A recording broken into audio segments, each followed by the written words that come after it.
দেশে বর্তমানে সবচেয়ে বড় আতঙ্কের নাম রাসেল ভাইপার।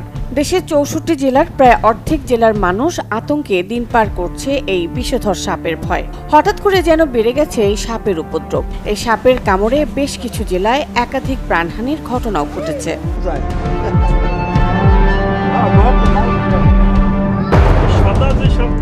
বর্তমানে সামাজিক যোগাযোগ মাধ্যমে চোখ রাখলে একটি নামে ঘুরে ফিরে সবার নজরে আসছে, সেটি হলো রাসেল ভাইপার। বিষধর প্রজাতির রাসেল ভাইপার সাপ বাংলাদেশ থেকে বহু আগেই বিলুপ্ত হয়ে গেছে বলে মনে করা হলেও সাম্প্রতিক সময়ে এর অবাধ বিচরণ ভাবিয়ে তুলছে জনমনে। সম্প্রতি বাংলাদেশের কয়েকটি জেলায় ও চরাঞ্চলে বিষধর রাসেল ভাইপার সাপের উপস্থিতি লক্ষ্য করা যাচ্ছে, যা জনমনে আতঙ্ক তৈরি করছে। আমি জনগণকে আশ্বস্ত করতে চাই, সাপে কাটা রোগীর চিকিৎসায় দেশের স্বাস্থ্য বিভাগের জেলা ও উপজেলা পর্যন্ত অ্যান্টিভেনম সহ প্রয়োজনীয় উপকরণ সরবরাহ করা হয়েছে।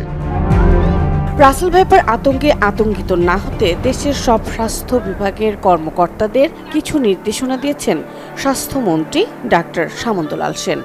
উপজেলা পর্যন্ত সাপে কাটা রোগীর চিকিৎসায় করণীয় সম্পর্কে আমাদের ডাক্তার সহ স্বাস্থ্যকর্মীদের প্রয়োজনীয় প্রশিক্ষণ প্রদান করা হয়েছে। বিষাক্ত সাপে কাটলে বাঁচার পথ একটাই, তা হলো দ্রুত হাসপাতালে নিয়ে যাওয়া। দংশনের পর কারো পরামর্শে উজা ঝাড়ফুঁকের নামে সময় নষ্ট না করে সোজা রোগীকে নিয়ে নিকটবর্তী সরকারি হাসপাতালে যেতে হবে। আসুন আমরা সকলে এ বিষয়ে আতঙ্কিত না হয়ে সচেতন হই। সবার ধারণা ভারত থেকে পদ্মা নদী দিয়ে বাংলাদেশে এই সাপের বিস্তার ঘটেছে, ফলে দেশের পদ্মা চরাঞ্চল এবং এর তীরবর্তী লোকালয়ে রাসেল ভাইপারের উপদ্রব বেশি।